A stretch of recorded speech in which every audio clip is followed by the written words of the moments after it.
Saludos, bienvenidos a la peña Abrirse las Constelaciones en el salón que lleva además igual nombre desde Ediciones La Luz.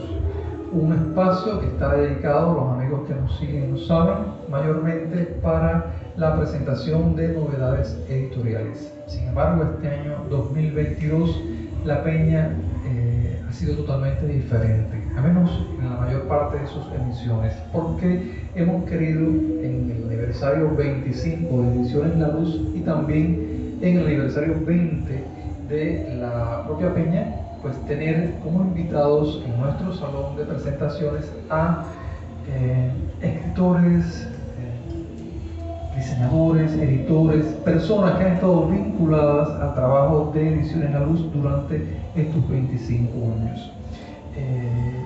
Y esto, bueno, ha sido también una excusa para poder traer hasta acá amigos de diferentes partes del país que han mantenido un trabajo permanente con el catálogo de nuestra editorial. Es el caso de hoy, que tengo aquí como invitado a Julián Riquenes, que me acompaña acá y que me hace además muy feliz, Julián, de que estés aquí en Ediciones La Luz, que sabe que es tu casa también, una casa que has ayudado a levantar, a sostener, a promocionar también nuestro trabajo. Y cuando el hijo regresa a casa es motivo además para celebrarlo, ¿no? Y por eso que estoy tan contento, porque más que un hijo somos hermanos. Y que estés acá con nosotros para celebrar este 25 aniversario de Ediciones La Luz es muy bueno. Creo que esta peña no podía dejar de tenerte como uno de sus invitados especiales. Esta peña está ahora mismo también transmitiéndose por las redes sociales de la editorial, por tanto, además del público presencial, también es la manera que tenemos de agradecerle a los amigos que se irán sumando y que, bueno, siempre retroalimentan el trabajo de nuestra editorial con opiniones, con agradecimiento también, porque definitivamente nos ayudan estas redes sociales a llegar a otros tantos amigos que están en diferentes partes del planeta. Juniel, tú eres uno de los autores jóvenes, porque todavía eres joven, somos jóvenes en literatura. Creo que cuando no se tiene todavía más de 80 años somos todos muy jóvenes, y creo que alguno que otro octogenario dirá que todavía tiene juventud. Bueno, realmente Sisto Vitier dice una cosa preciosa, es que los poetas no tienen otra edad que la plenitud de sus versos, ¿verdad? Pues bueno, pero hablando de edad biológica, tú eres un autor que clasifica todavía en ese ámbito de la juventud, pero eres uno de los autores cubanos también con una obra publicada extensa, que lo mismo incluye la literatura infanto-juvenil, la poesía, la narrativa, el cuento, la novela, pero también trabajas el periodismo, trabajas el ensayo, y eso te posiciona, te hace bastante visible en el medio literario cubano. De todo esto yo creo que estemos hablando en algún momento, porque Ediciones La Luz también ha acogido algunos de los títulos que te han posicionado en esos diferentes géneros, pero siempre hay un origen, y a mí me gusta que los invitados que han estado pasando por acá, por este salón, compartan siempre un poco de su historia personal. Tú has dado muchísimas entrevistas y sabemos que naciste, viviste, tuviste una infancia en un lugar que tiene un nombre maravilloso, es El Granizo. A mí me gustaría que habláramos de ese nacimiento en ese lugar con un nombre tan peculiar, tan ligado además a la poesía, porque tú, en mi opinión, podrás buscar todos los géneros, pero yo te tengo sobre todo la estima como el poeta que eres. Vamos a hablar de ese nacimiento en ese sitio que es difícil geolocalizar. Vamos a hablar del Granizo. Lo primero que quiero es agradecerte a ti, por supuesto a todos los amigos que están conectados ahora en las redes sociales desde cualquier parte del mundo. Llegar siempre aquí a Ediciones La Luz es para mí como llegar al granizo. Y ahí ya te estoy respondiendo dos preguntas y dos cosas que me interesan decir. Siempre que vengo a Holguín, me atienden siempre muy bien, con una generosidad súper bonita, y también lo ves aquí en Ediciones La Luz. Te reitero, estar aquí en este salón, en este editorial, es como entrar por otra puerta de estar en el Granizo, así que me siento en casa. Y estoy muy agradecido por lo que seguiremos hablando. El Granizo, el otro día en la Biblioteca Provincial Elvira Capa en Santiago de Cuba, me dedicaron a algo que fue también muy hermoso, que es otro momento. O sea, el Granizo es ese lugar que te da la infancia, que te da el crecimiento, que te da las primeras luces a la vida, que es la familia que te toca. El Granizo es los primeros amigos, el primer amor. En el caso del Granizo ni siquiera es un pueblo, ni siquiera es una comunidad, es un barrio que está, como dice Reinaldo García Blanco, al borde de la carretera central entre Baile y Iguaní, dos pueblos también que creo que fueron importantes, sobre todo si pensamos en la colonia en Cuba. Pero vivir ahí, yo creo que mi madre no creyó ni pensó nunca que yo fuera escritor, ni mucho menos. Hubiera sido muy feliz si yo hubiera estado detrás de un par de bueyes arando los sembrados, y sembrando maíz y haciendo esas cosas. Pero nadie sabe por qué desde ahí. Mi madre es maestra, mi padre fue activador en una fábrica de pienso, murió yo siendo muy niño. Y bueno, no lo sé todavía, siempre me pregunto, hay una parte que descubrí allí, y por eso te cuento esta historia en el Granizo debajo, tal vez un niño, no fui un niño sufrido, pero sí fue un niño que fui descubriendo con mi madre en ese lugar los libros. Y entonces ahí comencé a preguntarme cómo se construían esas historias, cómo había una relación entre las ilustraciones, las páginas, las palabras. Y yo no puedo decir que yo vengo de una familia que no sé, como la de Cinto Villiers u otras familias que traen una herencia por generaciones de que han leído tanto, ¿no? Entonces, evidentemente me ha tocado ir aprendiendo, sobre todo desde ahí, ir leyendo cosas. Pero sí tengo la suerte que desde ahí, bueno, no he leído todo lo que hubiera querido, como han hecho otras personas que han tenido ya una familia que tiene una biblioteca ordenada, o sea, que tienen han heredado bibliotecas organizadas de padre y madre. Yo eso no lo tuve. ¿Se ha correspondido a armar tu propia biblioteca y sugerir bibliotecas? Y sugerir bibliotecas y tener amigos también que me han sugerido las de ellos. El Granizo es un lugar donde no había libros, donde no había librerías, donde no había un mundo intelectual. O sea, desde ahí sí creo que hubo algo que es hermoso, también lo hablo mucho, que es el tema de la radio. La radio cubana, en algún momento, y yo creo que todavía le quedan muchas luces, y creo que todavía hay que seguirla defendiendo. 100 aniversario además de la radio Estamos cubana, en el ¿no? centenario de la radio cubana. Yo también, es otra de las cosas que hago, es otra de mis pasiones, hacer radio.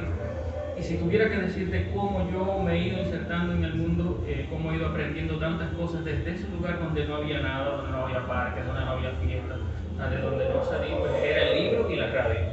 Y recuerdo, mira, hay puntos también de contacto desde ahí, desde el Granizo, con la radio que me traían a Holguín. Me traía radio CMKO, Radio Angulo, una de las emisoras que tiene programas dramatizados, con un cuerpo dramático excelente, con programas dedicados a la cultura y a la poesía. Y eso me ayudó mucho. Y de escuchar también Radio Rebelde, Radio Progreso. Eso, desde ahí, desde el Granizo, escuchando todos esos programas, pues me decía, tengo que leer a tal autor, la cultura cubana y la cultura universal bajo este derrotero, y entonces son vacíos que tengo yo que debo aprender. Y el Granizo siempre fue un punto de partida hacia el mundo. A veces yo me pregunto, de eso hablaremos luego, pero me pregunto cómo desde ese lugar donde estaba, en aquel momento ya no hay naranjales. El otro día yo pensaba así, bueno, se ven a lo lejos, decía nuestro amigo Eduardo Encino, se ven a lo lejos los naranjales, ya no se ven naranjales ni a lo lejos ni tan cerca. Y entonces fueron en ese valle el Yarey, que además es un lugar también precioso, otro nombre, de donde nació una de las primeras escuelas de arte. Ahí me crié, ahí recorrí los naranjales, algún cañaveral, y sobre todo tuve mucho tiempo para leer. Yo a veces extraño eso, digamos, amanecía leyendo, 3, 4 de la mañana, y todo ese tiempo que uno lo disfrutaba, porque ahí después que pasa el tiempo tú dices, qué lindo aquello. Me organizaba ciclos de lectura, y eso no ha vuelto porque sabes bien que después nos corresponde por el trabajo, leer lo que nos toca por trabajo, no lo que nos toca por placer. Y desde el Granizo, para cerrarte también esa primera parte, pues sí descubrí que quería ser escritor muy joven, siendo muy niño. No era la parte que muchos niños a veces dicen, bueno, yo quiero ser escritor y luego paso. pero ya yo necesitaba escribir, contar, narrar historias. Y a los 14 años me fui a una casa de cultura en Iguaní, tuve amigos también, formamos un taller literario, me fui desde ahí, desde el Granizo, recibí un correo, un mensaje de Ivonne Galeano y Eduardo Eras León, con 16 años, la segunda convocatoria del Centro de Formación Literaria Onelio Jorge Cardoso. 16 años. 16 años. Creo que fuiste de los más jóvenes. Sí, ahí me apodaron, éramos, Susana Mau y yo éramos los más jóvenes, y a mí me decían el Benjamín del Onelio, ¿no? Pero eso fue tan hermoso, y a veces yo le digo a las personas, bueno, ¿cómo tú pudiste? Por eso cuando las personas hablan a veces de la capacidad de poder llegar a un lugar, o de la voluntad de llegar a un sitio, o a profesionalizarte en algo, para mí el lugar no es un pretexto. Yo recuerdo que no había computadora, no tenía celular, no tenía teléfono fijo, pero por la radio tú escuchabas las convocatorias o te empatabas, ¿no? con eso. Y bueno, mis amigos me ayudaron a digitalizar, a mecanografiar, porque entonces eso lo hicieron desde el Granizo, lo hicieron, yo lo guardo, una máquina de escribir, digitalizaron mis 3 primeros cuentos, los mandaron al Onelio, y para todos fue una sorpresa, también para mí. Yo siempre le decía a Ivonne Galeano, oye, cuando yo estaba en el Nunca Olvido, cómo yo estaba en el patio de mi casa, cercano al pozo, y ahí hablando de pozos, del Onelio, hay también otras figuras de las que hablaremos como Reinaldo Arenas también, que son como fantasmas vividos. Ciertamente. Desde ahí tú dices, bueno, mira, ya ahí me había comenzado, ya a los 14, 15 años, ya había leído por mi amigo Delis Gamboa y el grupo de narrativa Hacedor, que desde ahí pues me orientaron lecturas que cuando ya entré a estudiar letras, filología, que lo pensé ahí, luego entré a estudiar filología, pues ya yo lo tenía adelantado. Gracias a mis amigos, a las sugerencias de esos talleres literarios, pues me había leído. Los disfruté también, Juan Rulfo, Julio Cortázar, Jorge Luis Borges, porque Delis Gamboa además pasó el primer taller de formación con Onelio Jorge Cardoso, y ya traía aquellas líneas o aquellas guías de lecturas que nos dio el Onelio. Y todo eso lo hice desde el Granizo. El conocimiento de que existían técnicas narrativas que también debían aprenderse e incorporarse, ¿no? Así mismo. Y cuando, miren, el Granizo yo vi la electricidad, ahora la vemos poco, pero yo vi la electricidad sobre el 89, el 90. O sea que yo no tan, incluso hubo parte de mi vida que lo hicimos con candiles, con mechones. Y fueron momentos iguales que forman parte de mis recuerdos, de esos recuerdos inolvidables. Ahora estoy escribiendo un libro para recuperar parte. O sea, la vida a veces, tú lo sabes, en el tema de la escritura, a veces te impone periodos. Y ahora estoy en un momento donde estoy escribiendo un libro que se llama La luz en el apagón, que tiene que ver con eso, con mis recuerdos, con mis nostalgias del Granizo, ¿no? Y es eso, o sea, que tú puedes, a veces tú dices, bueno, pero es que tú puedes desde cualquier parte del mundo, o puedes llegar desde ese lugar aparentemente insignificante. Yo creo que ningún lugar es insignificante, por eso digo aparentemente, desde el Granizo, que es mi Macondo, pues llegar o es mi Comala, llegar a cualquier parte del mundo. Bien, tú decías de amigos que han estado ahí cerca de ti, sobre todo en ese proceso inicial, que es un proceso de formación, de orientación, pero ¿hay alguien en especial que tú recuerdes que sea buenamente responsable de tu decisión, primero, de dedicarte a escribir y además lanzarte a los ruedos literarios, que no son siempre los más sencillos? Tanto así que optaste, siendo un niño de apenas 16 años, a pasar el Centro de Formación Literaria, que además por selección es prácticamente un concurso también. ¿Hay alguno de estos seres, hablaste de Delis Gamboa, que además ha estado vinculado con el Premio Celestino, porque fue jurado también de este premio que convoca Ediciones La Luz? ¿Hay alguien en particular que tú consideres en ese periodo inicial que haya influenciado muchísimo tu formación como escritor? Sí, ese periodo de Iguaní, hay momentos en los que uno, desafortunadamente por las distancias, uno comienza a alejarse no solo de la familia, sino también de los amigos. Pero yo siempre recuerdo ese Iguaní árido y remoto, así lo dice Delis Gamboa en uno de sus cuentos, jugando con Jorge Luis Borges. Yo no puedo olvidar nunca todo ese empuje, todo ese impulso desde Iguaní. Yo me iba desde el Granizo, que queda a 6 kilómetros del pueblo, y me iba en bicicleta. Y si yo puedo decir lo que soy hoy, ya te lo estaba comentando ahorita, tiene que ver con Delis Gamboa, es mi hermano desde la literatura, y llegamos a tener, por supuesto, esa complicidad que uno comienza a tener en los inicios y que luego es más complejo pues, también por el trabajo. Pero ahí formamos un grupo que se llama todavía, yo creo, Hacedor. Y desde Hacedor estaba Delis Gamboa, estaba Alexei Mendoza, estaba Ángel Julio Vázquez, estaba Kiki, Enrique Hernández. Y había una persona que para nosotros era un modelo y que, por supuesto, voy a aprovechar este momento para reconocer también a Carlos Casasaya Comas. Carlos Casasaya Comas era el escritor del pueblo, era un escritor que desde Jiguaní, sin salir de Jiguaní, pues obtuvo reconocimientos también. Claro, le tocó por el tiempo que vivió allí a veces ser ignorado, desconocido, pero era como el ejemplo de que tú pasabas por su casa y la gente decía, este es el escritor. Y escuchabas, cuando pasabas sobre todo en las mañanas, con esa disciplina que tenían los escritores de entonces, no porque ahora no lo tengamos, que ahora tenemos otras rutinas, ¿no? Pero era muy hermoso porque uno pasaba por la casa de Carlos y tú sentías su máquina, sonar su máquina. Y Carlos tenía una disciplina de escribir en las mañanas en su máquina de escribir. Y tuvimos la suerte también de juntarnos, de nuclearnos en torno a la figura de Carlos. Y desde ahí, bueno, Guillermo Vidal, José Soler Puig, en algún momento él también fue muy cercano, o sea que estamos hablando de que es un escritor que también estuvo cerca de otros. Francisco López Sacha también hablaba de Carlos Casasaya, o sea, era una figura que uno también tenía cerca como un modelo, era más reconocido en Granma, pero también fue publicado por la editorial Letras Cubanas, sobre todo en una novela biografiada del 80 y tanto, 83 creo, 86, no recuerdo ahora exactamente, pero sí en esos inicios de los 80.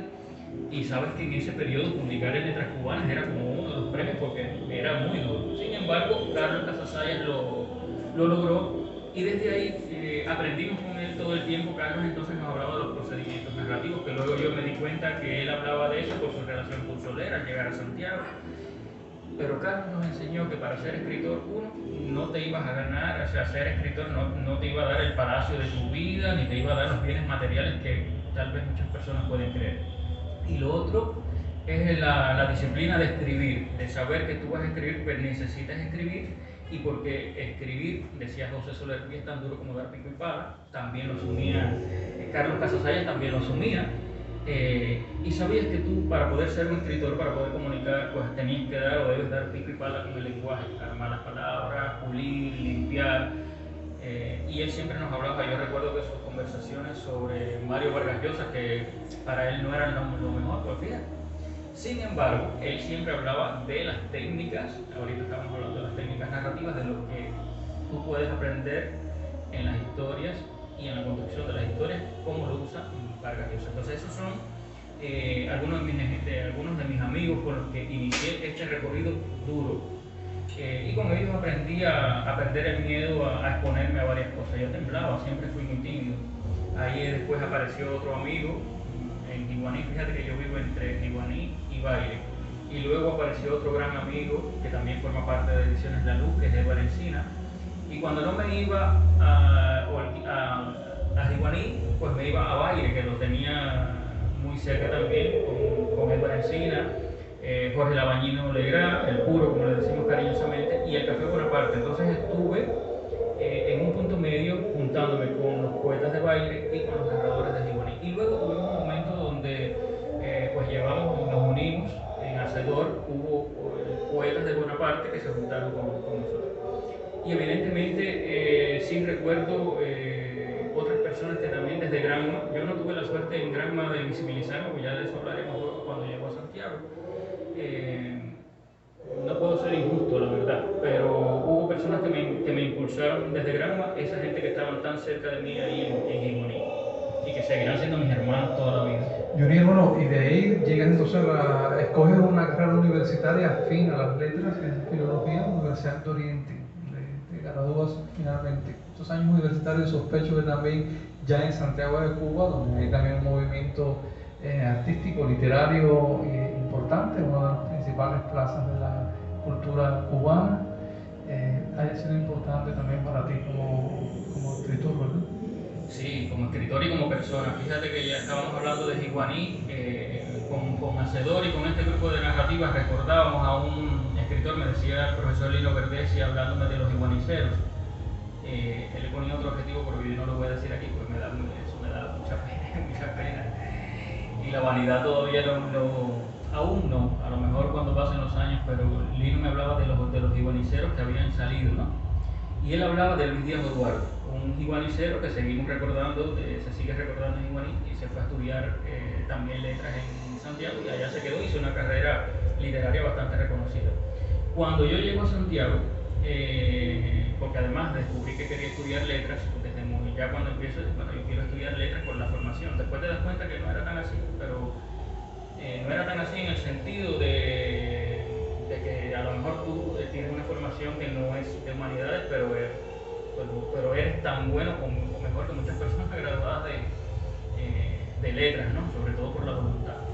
Pero no es menos cierto que la carrera de letras sí te brinda más tiempo para leer lo que tú quieres, a veces no tanto lo que tú quieres, pero por lo menos para ordenarte un sistema de lecturas de temas que quieres saber. Llegar a Santiago, desde que imagínate que yo viviendo en el Granizo apenas iba a Bayamo, o sea, nunca descubrí grandes ciudades ni pequeñas ciudades viviendo en el Granizo. Cuando me toca llegar a Santiago de Cuba, desde que llegué, aunque mi familia me llevaba, mis tías, mis primas que viven en el Cobre me llevaban a las playas, a las librerías. Cuando yo llego de verdad a Santiago, que me tocó entrar, ver la Plaza de la Revolución, ver los amplios espacios en el 2000, ahí hubo una parte que dije, bueno, mi vida va a cambiar. Al inicio no sabía, siempre pensé que iba a regresar a Granma, la verdad. Pero ya sobre el 2000, yo me gradué en el 2006, 2004 tal vez, ya dije, bueno, yo no, ya sí tenía algo claro, era que no iba a regresar al Granizo, ni mucho menos no mucho menos, sino que ya la vida va cambiando y ya tú vas descubriendo otros horizontes. Llegar a la Universidad de Oriente fue descubrirme, yo lo estaba diciendo el otro día en un espacio hermosísimo que me dedicó la Biblioteca Provincial Elvira Cape.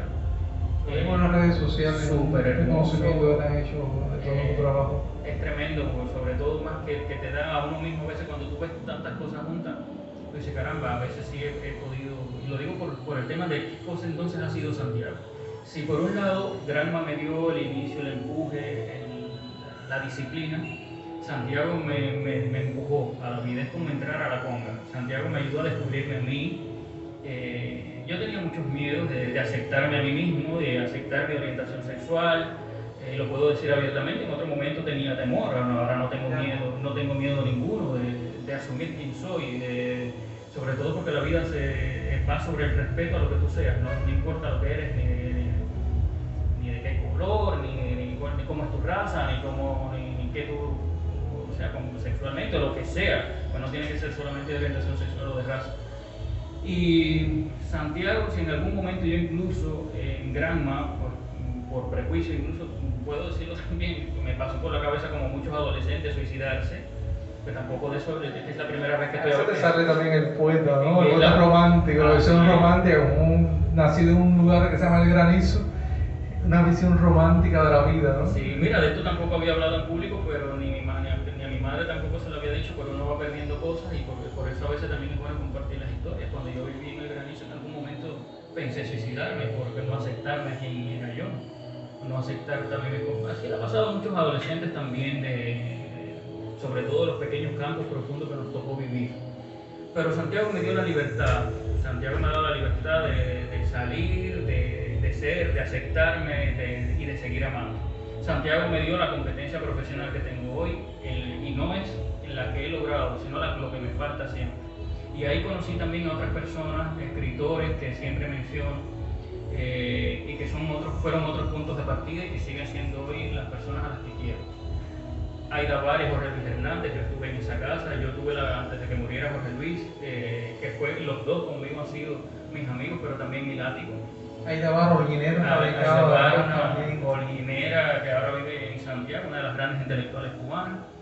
Yo con Aida he tenido su cariño, pero también he tenido su látigo.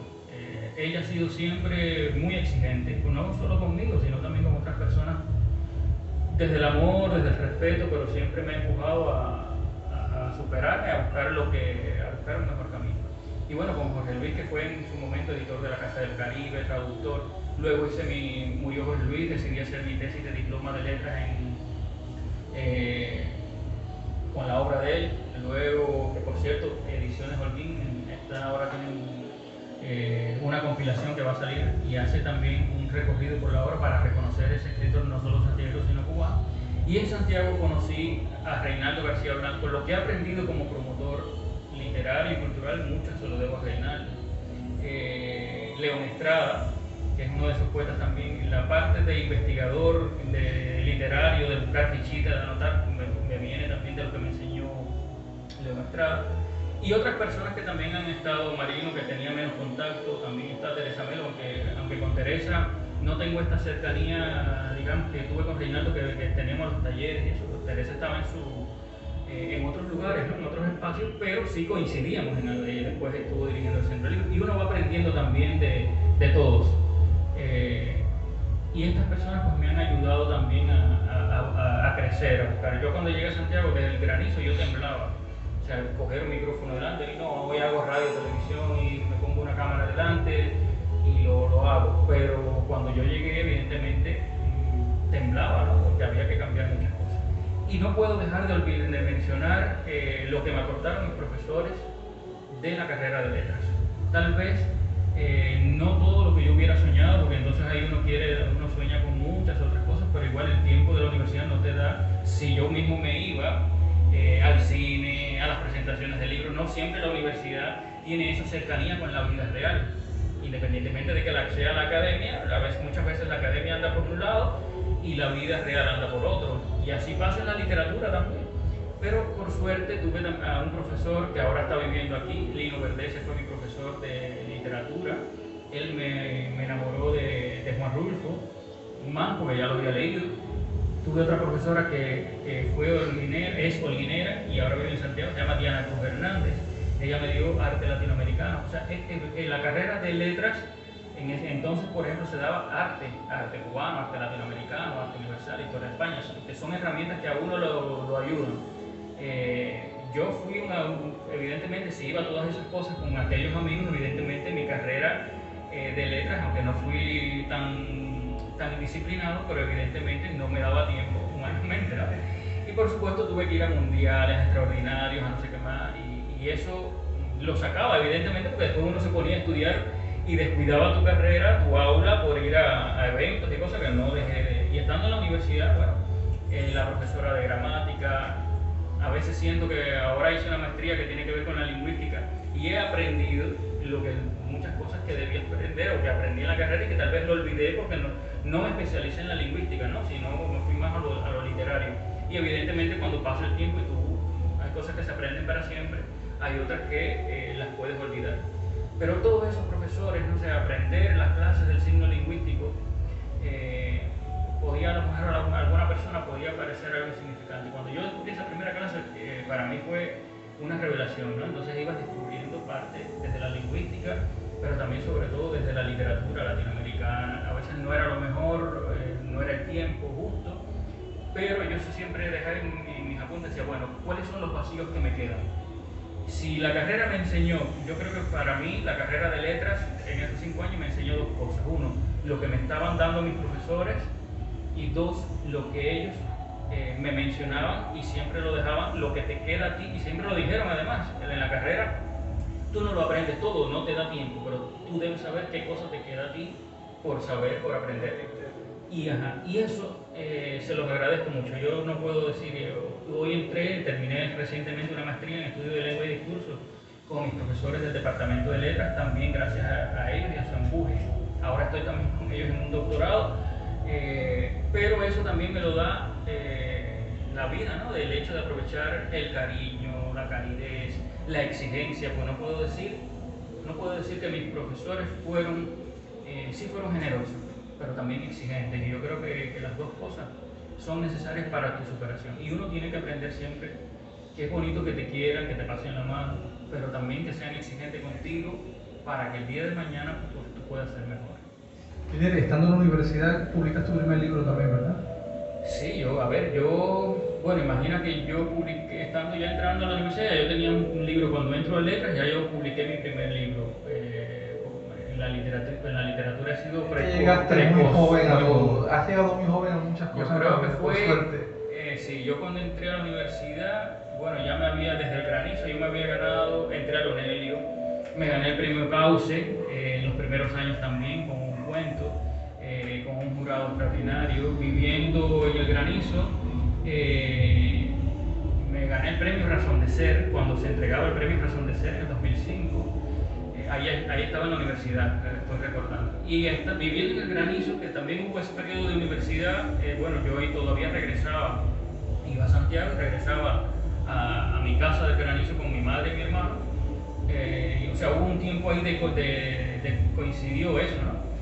Y desde ahí fui mención de la Gaceta de Cuba en cuento con Norberto Codina siempre, y el otro día me decía, bueno, imagínate tú cuando descubrimos que un guajirito del granizo, que ni siquiera sabíamos de dónde era mención de la Gaceta entre un año que mandaron más de 600 cuentos.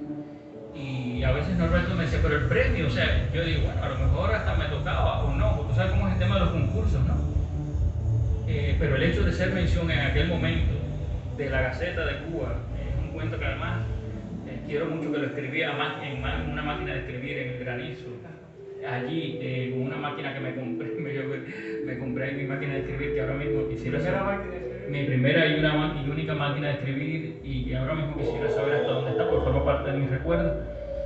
Pero el cuento se llama Todos los gatos son negros, y eso pues también te da la posibilidad de que mucha gente me conociera, mucha gente, incluso a veces la gente me dice, yo recuerdo, no sé, gente que yo he conocido con el paso del tiempo y me citan, por ejemplo, alguna oración de ese cuento. Y es un cuento que yo escribí que también tenía que ver me gusta mucho escribir casi siempre sobre la familia, sobre los entornos rurales. En ese primer momento ya no es que no me interese ahora, también lo sigo haciendo, pues forma parte de mí.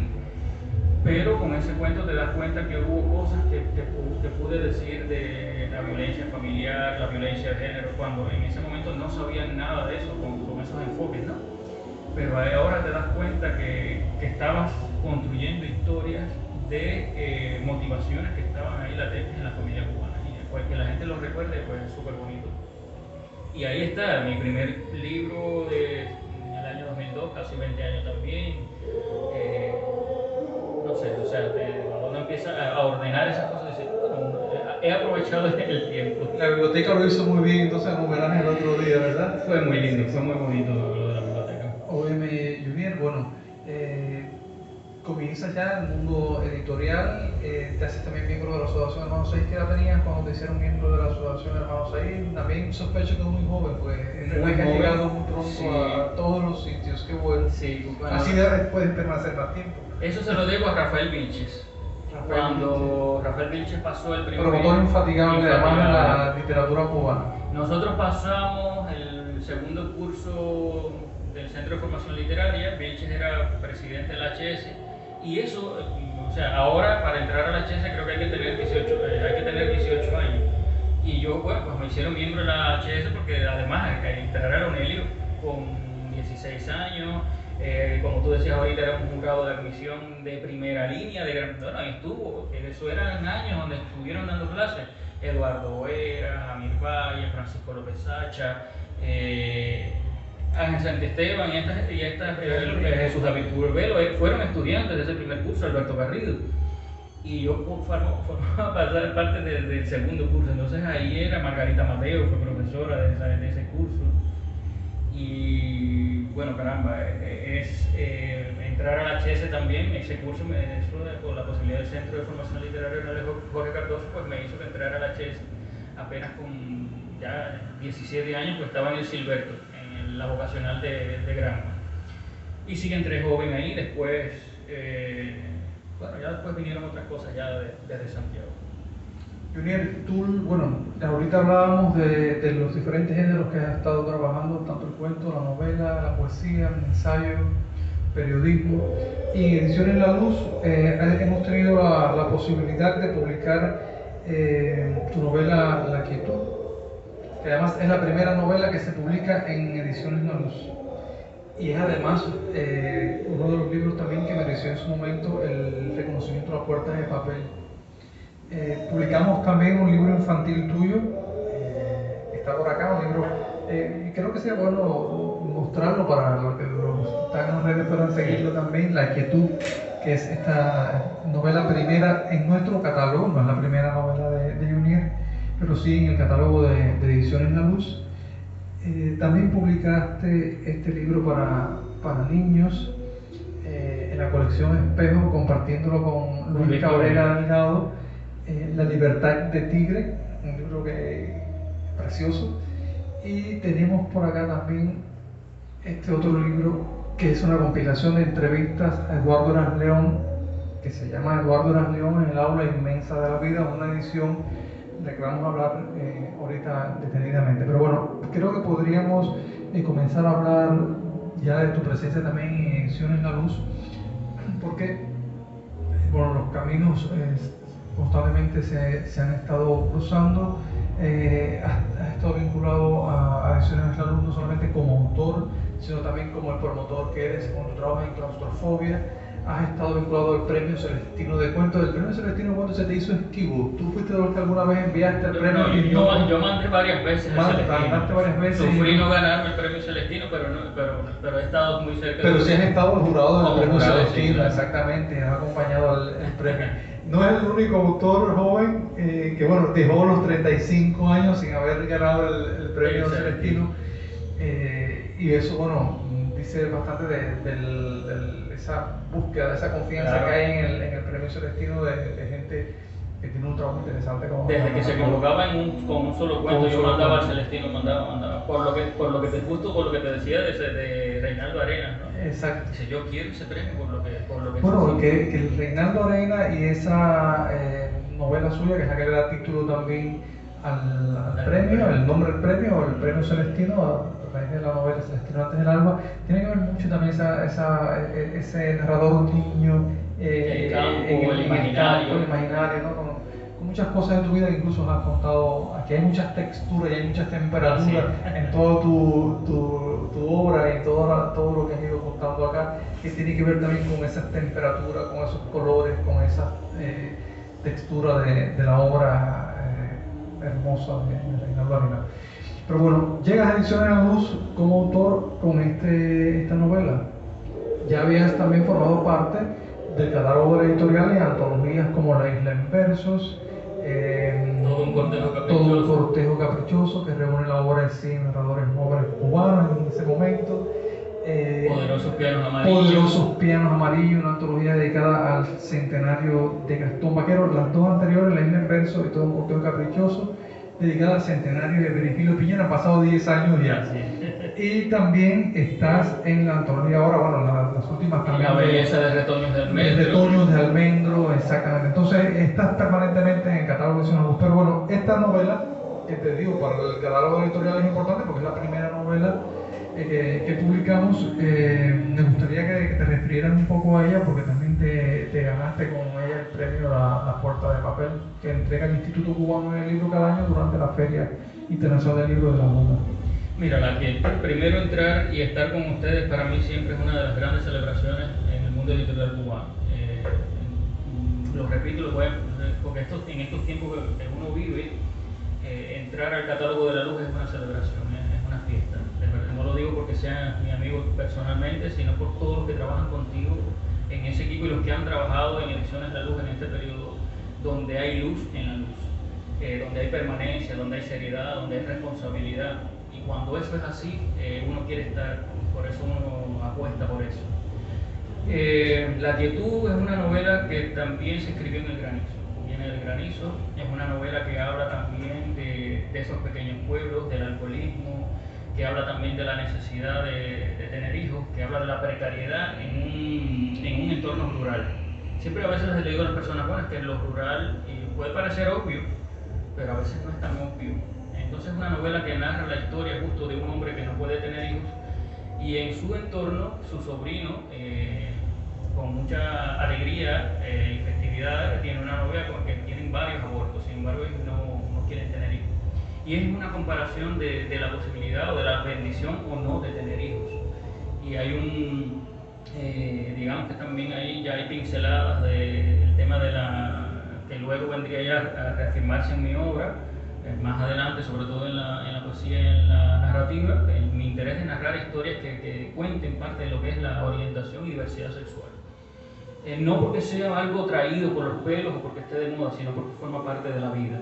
Y entonces hay personajes que yo creo que a veces uno, o a veces hay narradores o escritores o escritoras que vienen y dicen, bueno, voy a escribir sobre eso porque va a pegar o porque va a estar. Sino yo creo que hay historias que hay que narrar para visibilizar. Y eso también está de alguna forma en la actitud, donde lo más importante no es la orientación sexual del personaje, sino son los valores humanos de los personajes, ¿no? Y esa novela pues también habla de la precariedad, y más que la precariedad, la búsqueda de salvar tu vida en un entorno tan pequeño.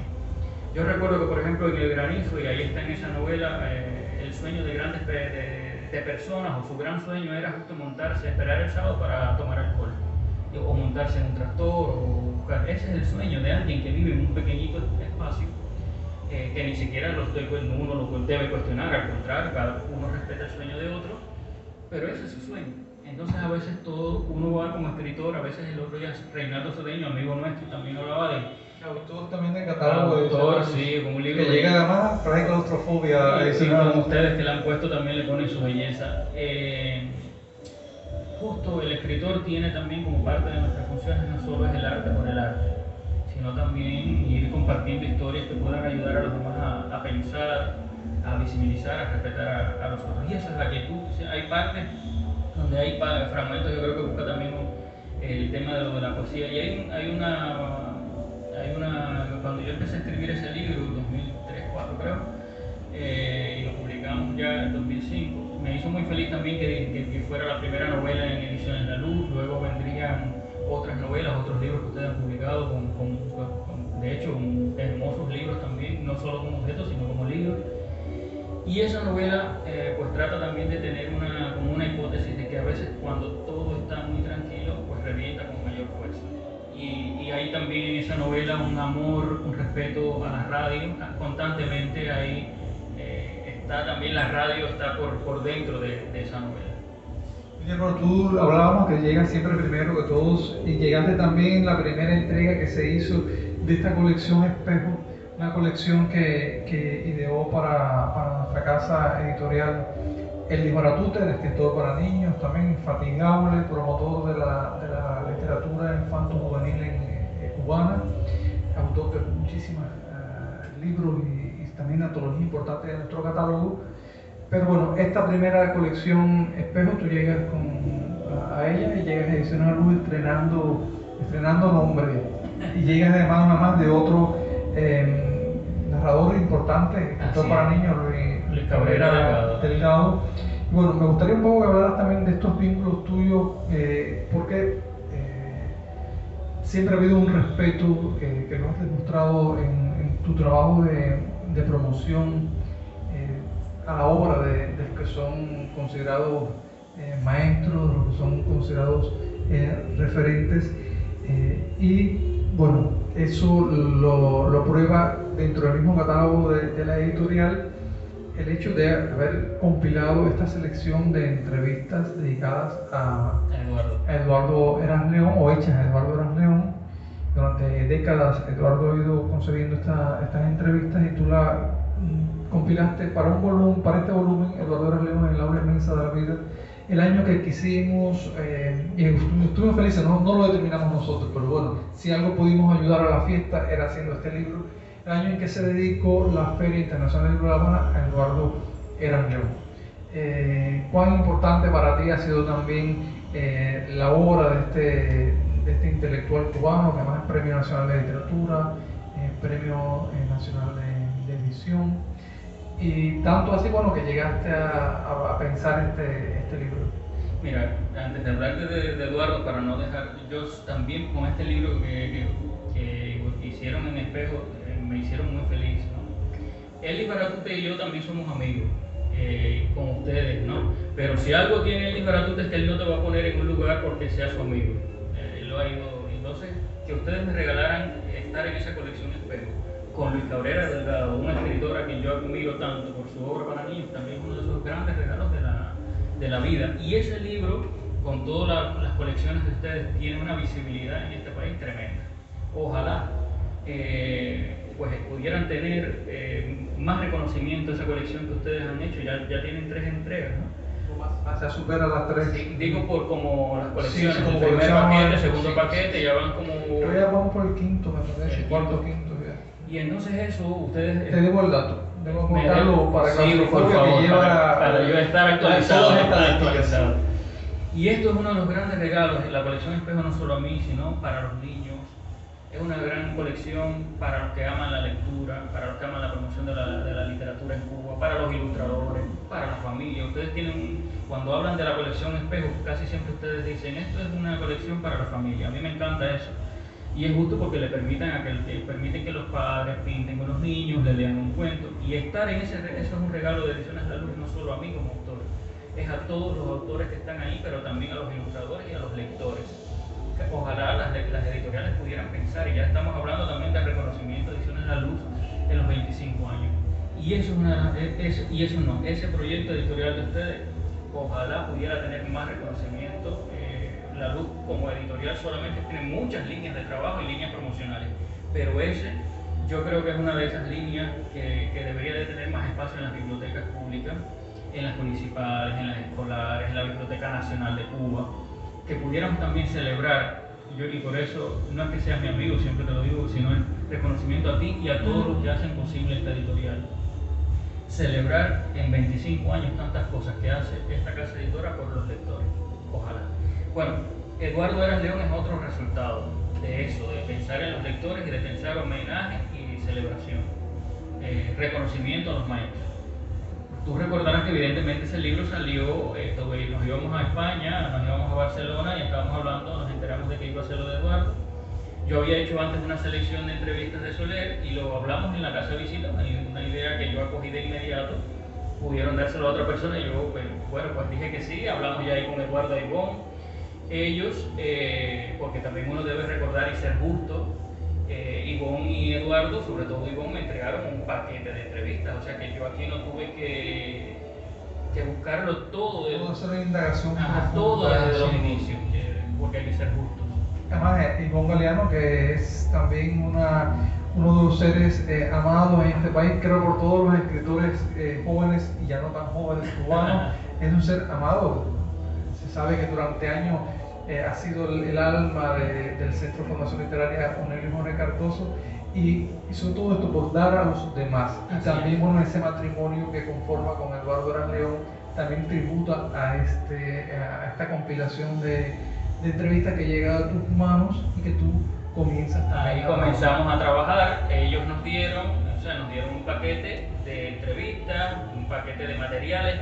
Hubo que curar aquello, hubo que leer, algunas cosas las hablamos entre tú y yo, si íbamos a poner las caricaturas, si no las íbamos a incluir, teníamos muy poco tiempo además, porque hacer ese libro fue un reto, era muy poco tiempo para que estuviera en la Feria del Libro.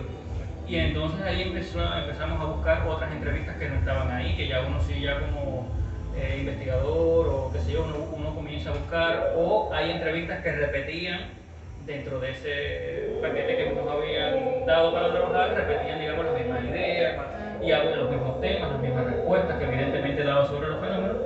Y entonces luego, bueno, ya comenzamos a armar, porque es un libro que evidentemente lo armamos entre los dos. Ya tú me dijiste, bueno, ese libro va a llevar el índice así, vamos a poner estos materiales que tenemos de anexo. Nos soñamos el libro entre los dos, yo lo puedo decir que fue lo que lo pensé yo. Y luego, bueno, viene incluso el diseño del libro. Magnífico diseño de Fran Alejandro a partir de una obra preciosa. Y hay algo que es hermoso, el libro no tiene encubierta selección y compilación de Junier Riquenes, porque nosotros cuando trabajamos editorialmente los libros, bueno, nosotros estábamos trabajando con Tiene en la portada inicial, como en la debe portada ser. del libro, compilación y selección de entrevistas, Junier Riquenes García. Como debe ser, porque el libro al final, y eso es algo que tiene Ediciones La Luz, el respeto a los autores. Discúlpame, la obra de cubierta es de Linet Sánchez, una pieza que a mí me encantó. Porque justo aquí me aprovecho de eso, tal vez para hacer un comentario, tampoco podemos robarle los créditos a los demás, por eso yo hago también esta salvedad, y Ediciones de Luz piensa en eso también, en cuidado. A veces estas pequeñas cosas te ayudan a reconocer a los demás. También está, a lo mejor no deberíamos hacerlo ni público, pero mi derecho de autor, y como llevamos mucha tranquilidad en la vida y tú lo sabes, y eso, ¿por qué no hacerlo público? Si yo soy el que hace la compilación, pues yo, mi pago, no estoy diciendo ni siquiera ni estoy exigiendo nada, porque fui muy feliz con mi pago. Pero, porque además nuestra mayor alegría, y lo celebramos, no fue que saliera el libro y que Eduardo pues tuviera un resultado de algo hermoso. Y lo logramos, yo creo que se logró, y son pequeños detalles, desde los créditos, que tú lo cuidas, lo salvas. Si yo hago una selección, pero ¿quién fue el que escribió sus entrevistas? ¿Quién fue el que respondió a todos esos cuestionarios? Fue, en este caso, el maestro Eduardo, y era un libro para celebrarlo a él, no para celebrarme a mí. Exacto. Junior, entonces hay una cosa muy, muy interesante, fíjate, porque además fui el editor de este volumen. Sí. Cuando estábamos en el proceso, recuerda que no teníamos todavía un título para esa compilación, o si lo hubo, creo que no, a mí como editor no me convenció demasiado, y fue encontrar dentro de sus respuestas algo que pudiera ser útil realmente, identificar todo el concepto de un libro de entrevistas a Eduardo Galeano. Y cuando apareció este título que se le consulta a Eduardo Erazo León y a Ivonne Galeano, fue muy cómico, es que realmente uno tiene que reírse de estas cosas. No estuvieron de acuerdo con que fuera Eduardo Erazo León el aula inmensa de la vida, porque argumentaban que eso era un título desde quizás de la prepotencia, ¿no? Y entonces fue muy cómico porque yo le digo a Ivonne Galeano, que nada más el maestro me podía hablar todo el tiempo con Ivonne Galeano, digo, oiga, amiga, esas son palabras textuales de Eduardo Erazo León en una de las entrevistas, lo hemos sacado de ahí, de una de esas entrevistas. Y al contrario, pienso muy al contrario de que sea un título pretencioso, al contrario, pienso que lo que hace es ubicar a Eduardo Erazo León del otro lado del pizarrón. Normalmente él ha estado frente a un aula enseñando, durante años ha estado frente al aula del Centro de Formación Literaria, enseñando lo que tiene para darle a los más jóvenes. Sin embargo, él aquí en este libro está frente a otra aula, que es la aula de la vida, la aula de aprendiz, está aprendiendo. Y es en todo caso un enfoque totalmente diferente a esto que podría ser grandilocuente. Esto es también de las cosas bonitas, ¿no?, que surgen en un trabajo editorial colectivo que se puede. Tú estuviste de acuerdo enseguida también con el título, entendiste esto inmediatamente, pero también tu trabajo de editor, porque también eres editor, que has desarrollado también durante años. Has pasado también por la editorial Caserón, por la editorial Oriente, también estuviste trabajando. Pero también, Junior, hay un proyecto que quiero que hables, porque no te puedes ir de Ediciones La Luz sin hablar de claustrofobia, con quien hemos tenido lazos de trabajo durante años. Ustedes han enseñado muchísimo a entender la promoción del libro, de la promoción de la literatura desde diferentes ángulos.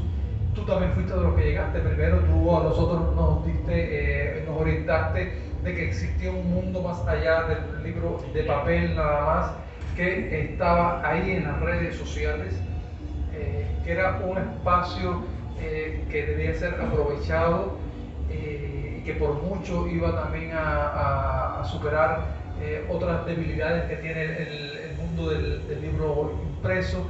Tú fuiste quien también nos abriste las luces, nos encendiste las luces para el tema también de la promoción, de campaña de promoción del libro. Entonces, bueno, eso que ha hecho claustrofobia durante tantos años, a veces menos reconocido, porque esas cosas suceden, hay también que decirlas, no siempre a un trabajo tan arriesgado, tan novedoso, tan dado a dinamitar estructuras caducas, establecidas, cansinas, son siempre bienvenidas, y tiene que provocar un poco de escozor en ciertos espíritus, ¿no? Pero claustrofobia ha estado ahí durante ¿cuántos años? 10 años estamos cumpliendo. Claustrofobia, que toma además el nombre de ese poemario precioso que publicó Letras Cubanas y con el que obtuviste también el premio Pinos Nuevos. Mira, ahora yo te voy a dejar que hable un poco de todo esto y yo me voy a ir tomando un cafecito para escucharte hablar. Mira, bueno, Claustrofobias nace en el año 2012. Nastisek, que es mi compañero de vida, de trabajo, en ese momento pues quiso regalarme una página web porque yo colaboraba en muchos sitios digitales cubanos. Entonces era difícil porque uno mandaba los trabajos, me los publicaban, pero a veces algunos demoraban hasta un tiempo para publicarse. Y él en el finales de 2011, pero asumimos que es el 2 de enero, la fecha nuestra de salir al mundo, él se da cuenta que Claustrofobia comienza a tener, porque era un espacio, supuestamente al inicio era un espacio para publicar mi obra, era como una página personal de autor. Y bueno, cuando él empieza a ver, el 2012 apenas había internet, todavía eran aquellas salas de navegación, en fin, eran tiempos más complejos que los que tenemos hoy. Y bueno, pues él es como quizás un geniecillo, muy brillante. Descubrió entonces que teníamos muchas visitas.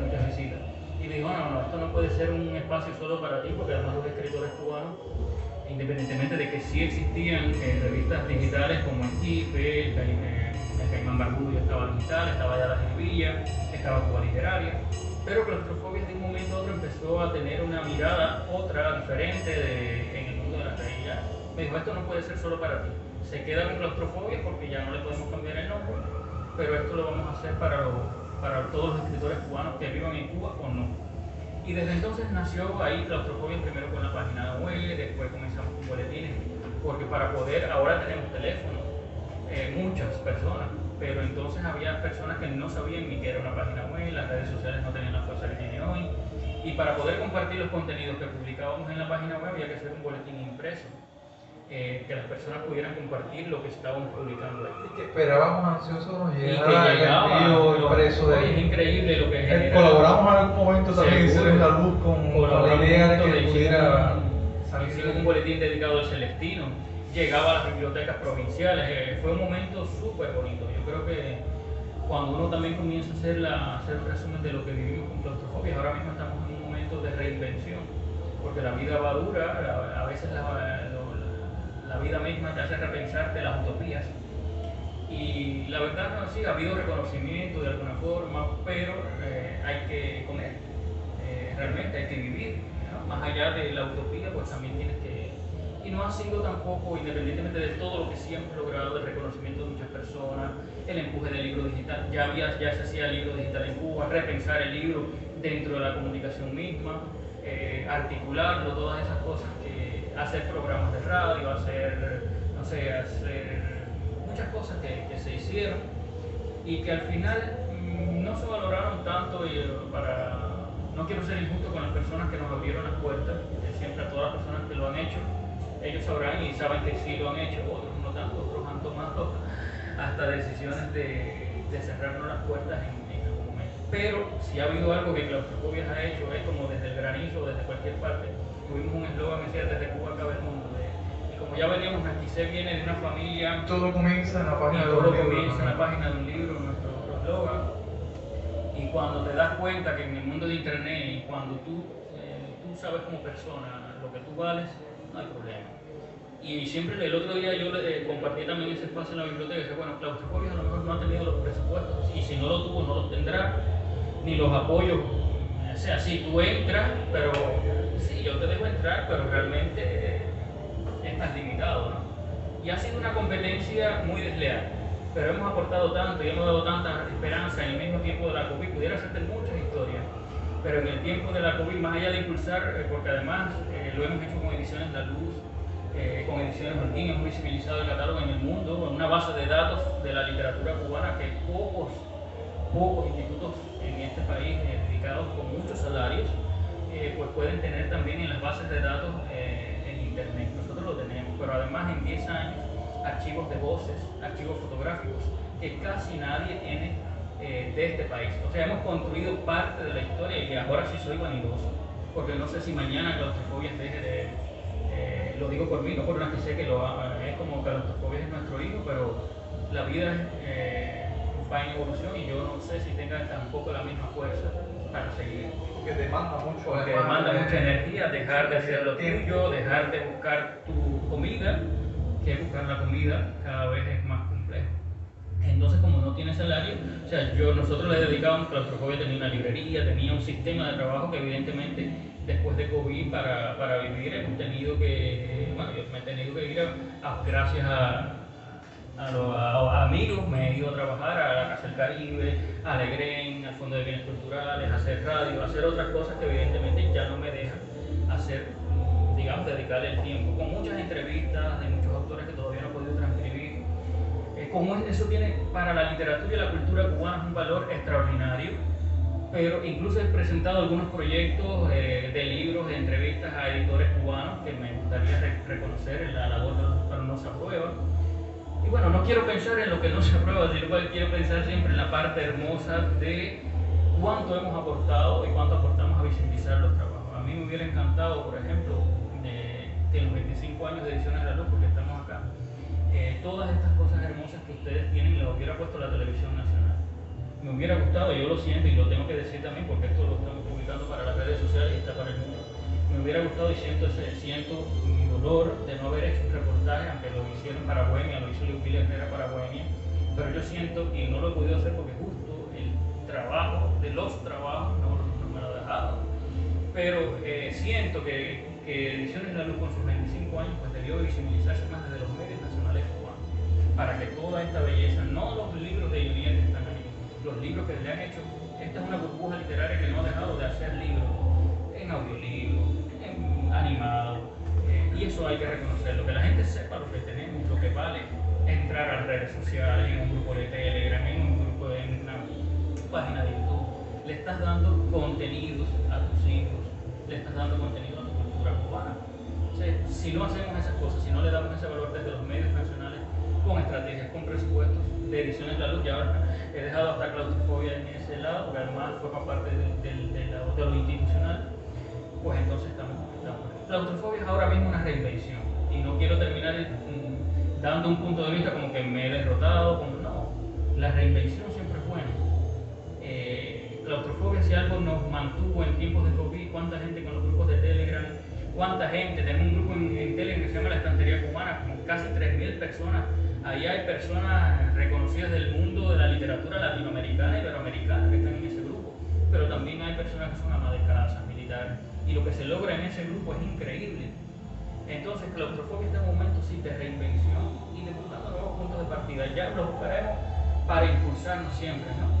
Y yo creo que si algo bueno nos ha dado la vida también es seguir pensando y seguir creyendo, aunque muchas personas dejen de creer, o algunas personas que incluso trabajan desde lo institucional, desde los ministerios, para salvar y empujar el libro cubano, que cada vez lo hacen, no lo hacen menos, lo voy a decir más bonito, y esto está en vivo, pero se hace con menos belleza, se hace con menos deseos a veces de empujar desde donde tú estás.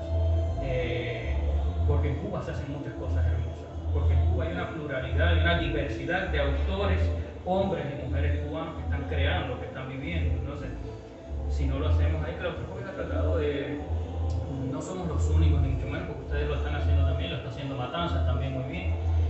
Y yo creo que nos corresponde desde donde estemos pues hacer eso. Y Claustrofobia, seguir haciendo ese sueño de la literatura, porque independientemente de que uno diga voy a buscar la comida, pues esa otra comida que necesitamos nosotros está en la comida espiritual, en la lectura, en lo que necesitamos para vivir y que no nos deja morir.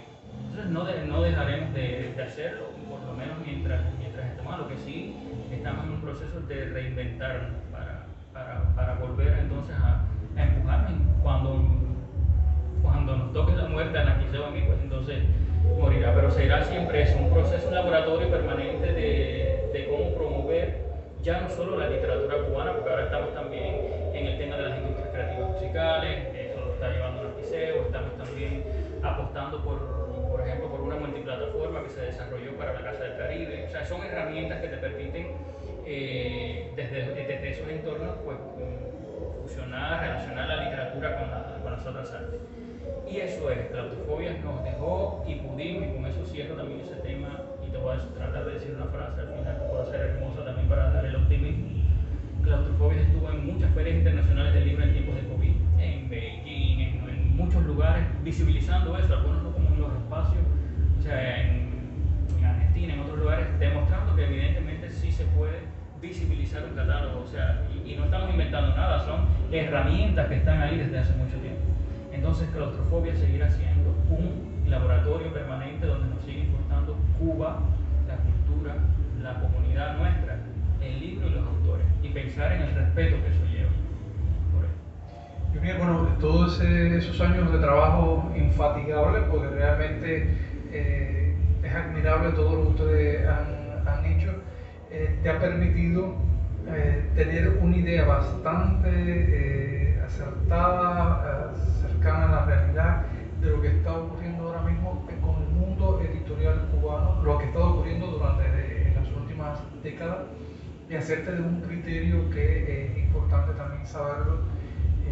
En el estado actual en que está el mundo editorial en Cuba, ¿cuáles son realmente los mayores desafíos que tiene el mundo editorial cubano?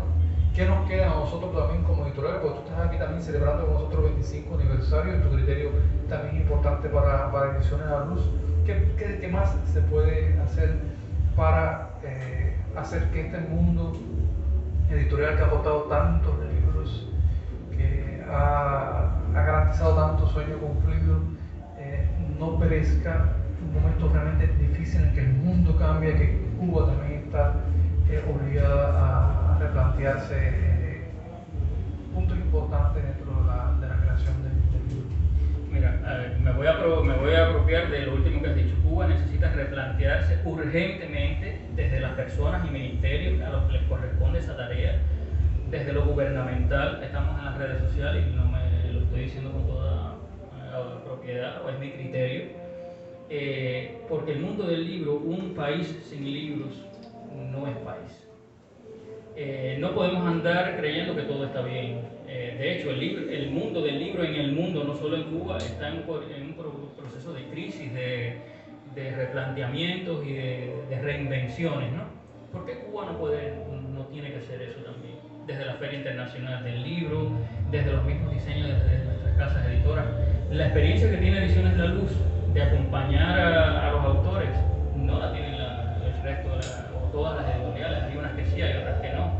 Y yo creo que lo primero está en el respeto a los autores cubanos, hombres, mujeres, negros, blancos, lo que sea, el respeto a la diversidad de los autores cubanos, a los autores que llegan por primera vez como ustedes lo hacen. Aquí llega un autor a esta editorial, por eso la gente, también los autores jóvenes, quieren publicar por La Luz, porque el libro se hace y ustedes acompañan ese primer libro de un autor con un cartel, con marcadores, con el respeto de la promoción también a los autores. Entonces, eso es lo primero, el respeto a los autores.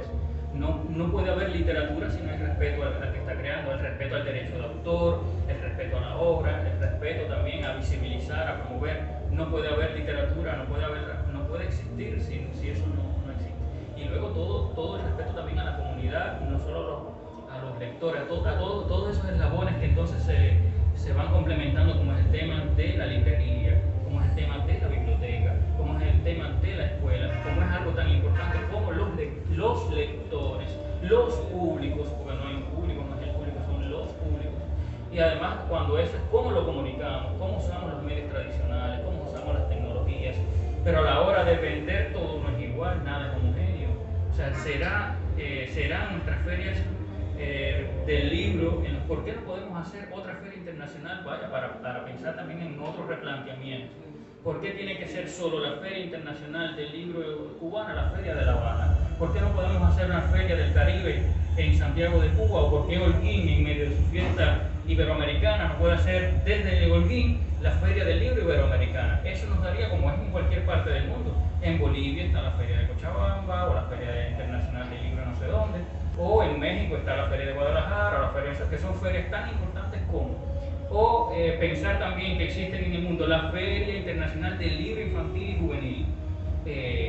Y ahora voy a decir algo, ¿a dónde están nuestros diagnósticos, nuestros observatorios? Más allá de que puedan existir, o los programas. ¿Cuánto reporta realmente ese diagnóstico, esa evaluación para las publicaciones de los libros, para la conformación de los planes para llevarle eso. O como una idea que yo creo que fue interesante, el libro del mes, cómo llega, más allá de ponerlo en la televisión, el libro del mes. ¿Qué repercusión puede tener eso? ¿Cómo lo articulamos? ¿Cómo llega a la gente?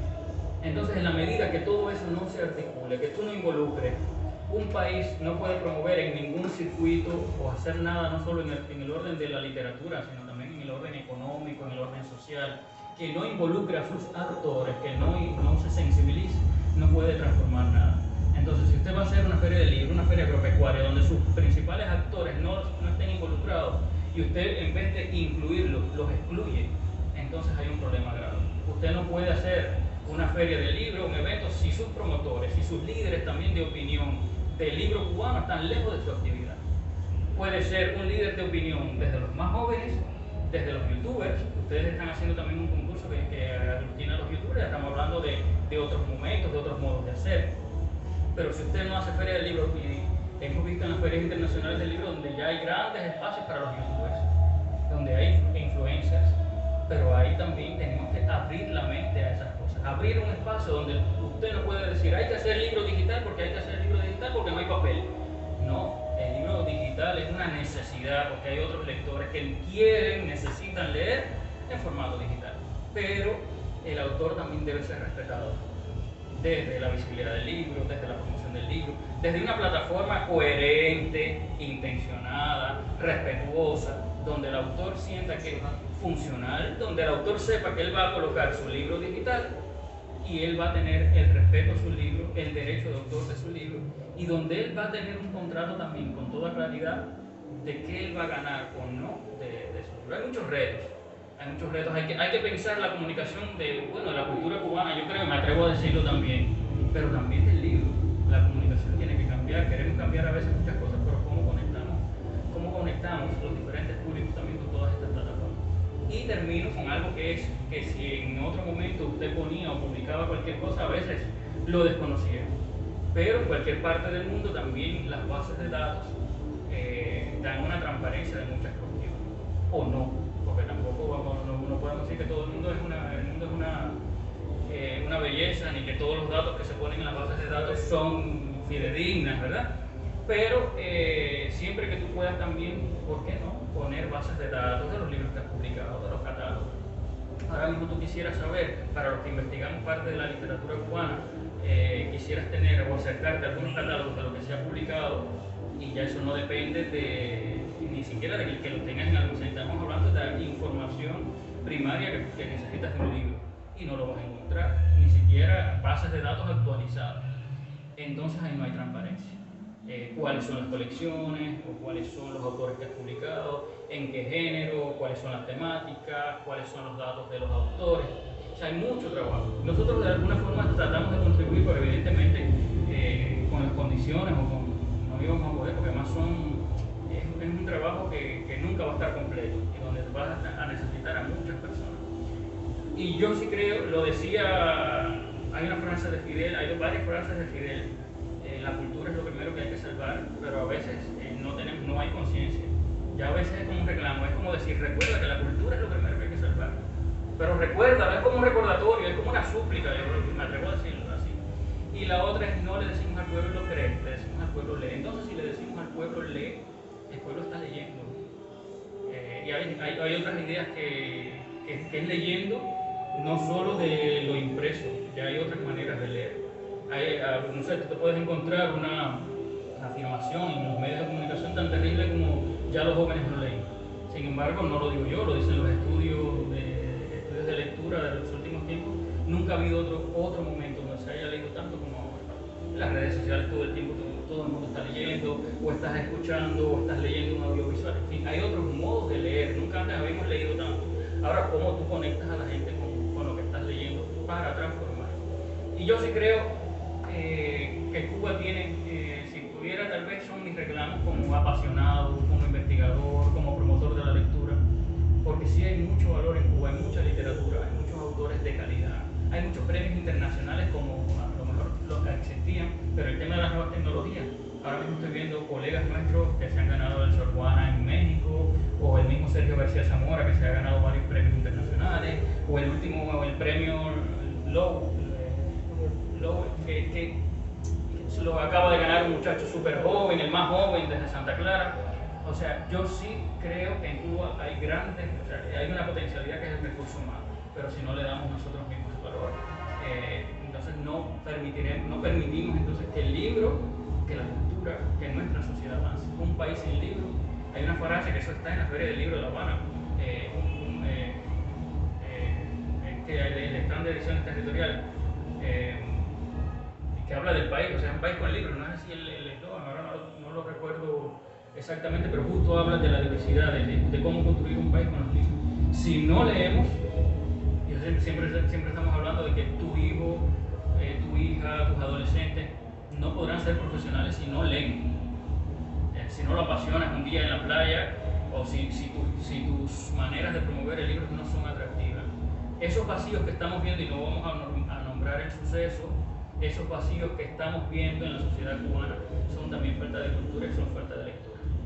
Entonces, en la medida que dejemos de atender el libro cubano, pues estaremos dejando mucho más vacío.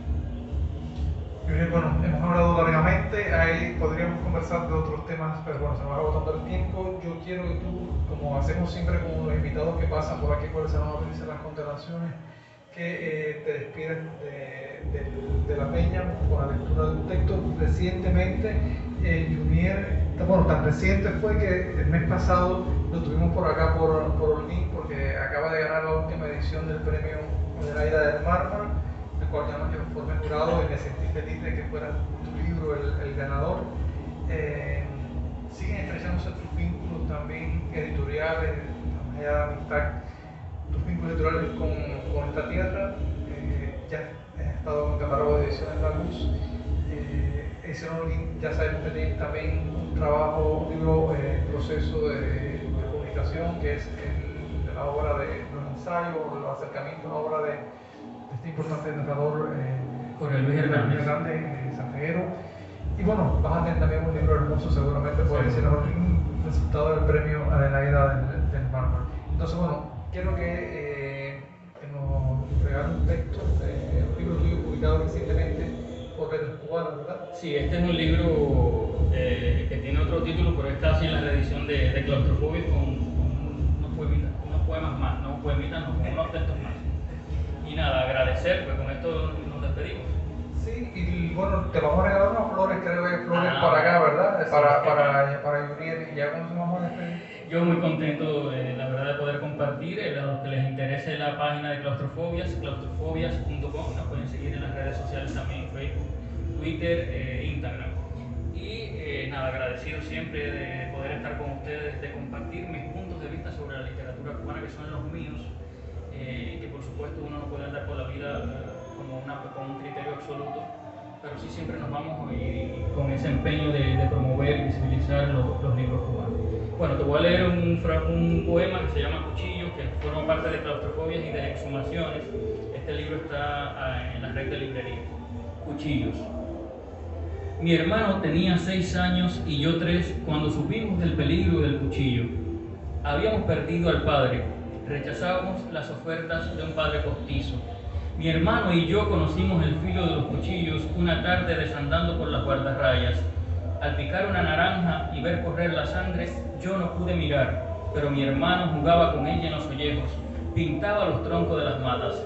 A partir de entonces, las peleas por decidir quién era el hombre de la casa terminaban sacando el cuchillo. Mi hermano decía, te pico, y yo le decía, te pico. Afincábamos el filo en la piel, en cualquier parte de los cuerpos. Yo soy el más grande, me decía, y yo el más pequeño. Cada uno quería demostrar el valor, la fuerza de carácter. Mi hermano pinchaba con la punta, yo cedía. Podía afincar con presión o voltear el filo, pero él era mi hermano. Él supo agradecer cuando grande por no equivocarme. Aprendimos a jugar con los cuchillos desde niños, a perderle el miedo a los filos. Gracias, Junior. Este texto está incorporado, creo, en la antología también de las piedras clamarán. Si no falla mi memoria de YouTube. Está en la isla en versos. En la isla en versos, exacto. Bueno, flores, rosas, azucenas para Junior, que no se vaya del salón a abrirse las constelaciones sin una rosa cerca, sin el perfume de una bella flor. Agradecerte nuevamente que estés con nosotros acá. Está, por cierto, invitado también a formar parte del documental del 25 aniversario de la editorial. El agradecimiento también a los amigos que nos han acompañado aquí en Salón Abrirse las Constelaciones, a los que nos seguirán en las redes sociales. Y bueno, las constelaciones no se cierran, siguen abriéndose nuevos horizontes a la luz. Muchas gracias a todos.